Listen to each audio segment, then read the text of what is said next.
Islam to this philosophy. So we call Islamic philosophy.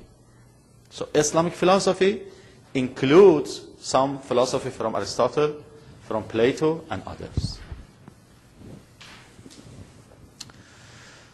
Okay, next paragraph, please. You did read? Okay, who? Yes, please. Ahsant. Thus. The role and importance of logic in all Islamic fields and sciences, and through all different types of school of thought, has been highly appreciated by Muslim scholars to the extent that it is said, Man لم يعرف المنطق فلا قيمة له في العلوم. Whosoever doesn't know logic, he has no trustworthiness in the matters of religious knowledge. This signifies the status of logic and the importance it should have amongst all Muslims who aspire to be scholars. Okay. This is a very famous sentence, and I think this is a very famous about logic, and for the importance of logic, this sentence is enough to introduce to us the importance of logic and mantiq. Some scholars, maybe somebody says it was Ghazali, Al-Ghazali, or maybe some others. They say, من لم يعرف المنطق فلا ثقة له في العلوم. So if somebody wants to talk about any kind of knowledge or ilm in Islam, first you have to ask him or her, do you know anything about mantiq? Do you know al-mantiq? Do you know logic? If you know logic, okay, go ahead and talk about other sciences. But if you don't have any portion of logic and you don't know anything about logic, stop. Don't talk about philosophy. Don't talk about sharia. Don't talk about, for example, kalam or aqidah, whatever. So logic is a basis, is a foundation for any kind of approach to any kind of sciences in Islam. And finally, text. Some sisters who wants to read text for us. Could you please? In the past, the text used and cause of the mantiq was the sharh al-Dahi. Manzuma, sharh al-manzuma. Sharh al-manzuma to the mantiq by Sub-Sawari. While this classic text is so far in some Hamza, the most popular work taught now is Usul al-Mantiq by Sheikh al-Mudaffar, commonly called Mantiq al-Mudaffar.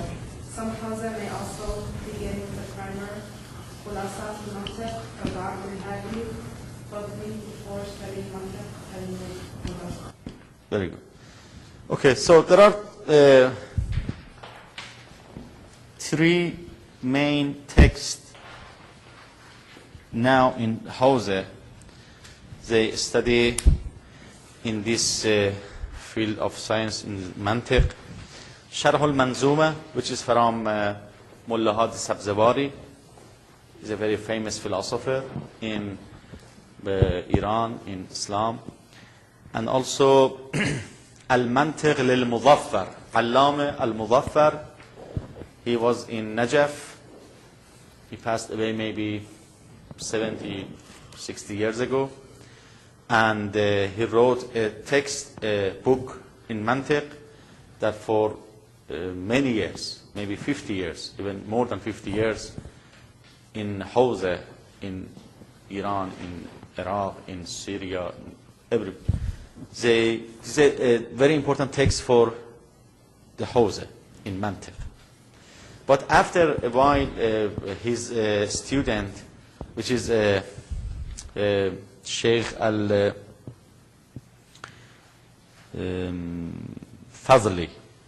Sheikh Fazli was a student of Al-Muzaffar.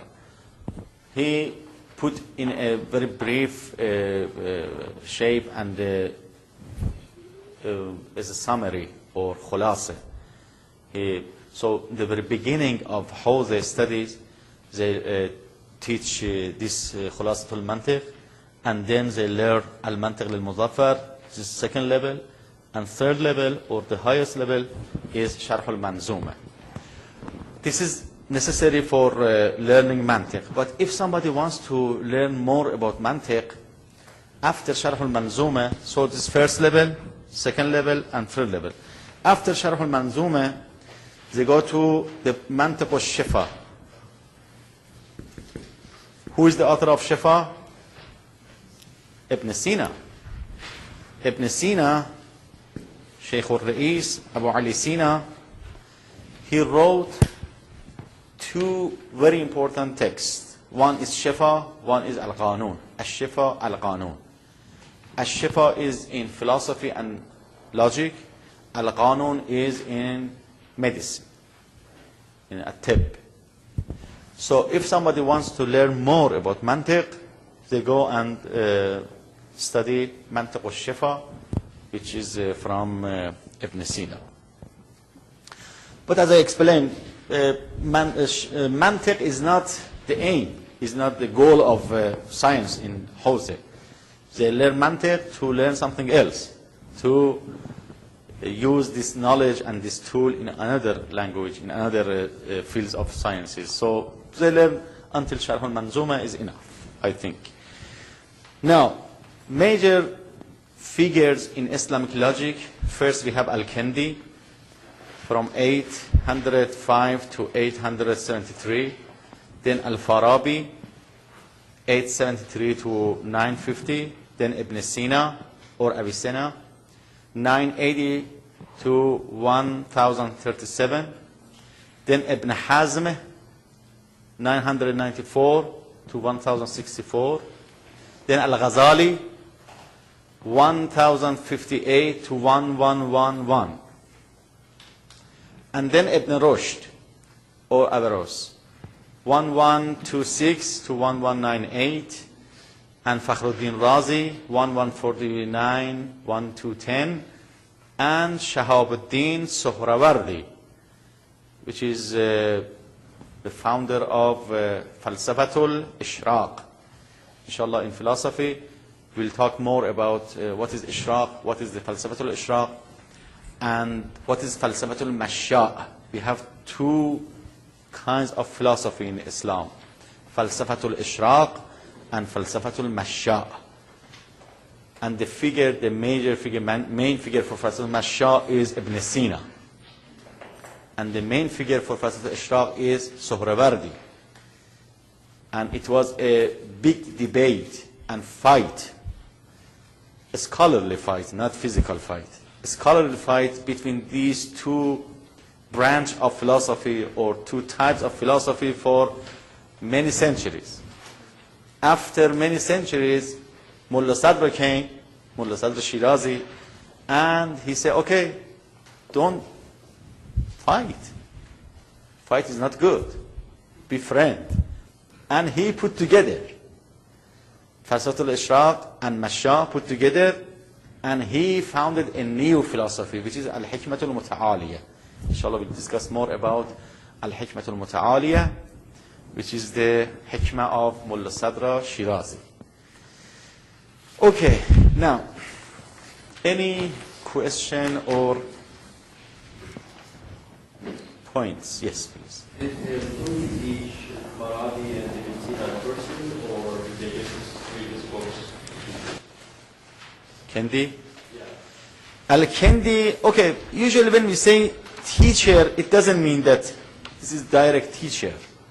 Some of them, for example, influenced by Al-Kendi, for example. But maybe, for example, between Farabi and Ibn Sina, it is more than 100 years. Yeah, that's why I was asking. So, we don't say Farabi is a teacher of Ibn Sina, but Ibn Sina was highly influenced by Farabi. So we say this is like a teacher. But we don't have, among all these, we don't have any direct teacher and a student. All of them. Just they come after a while.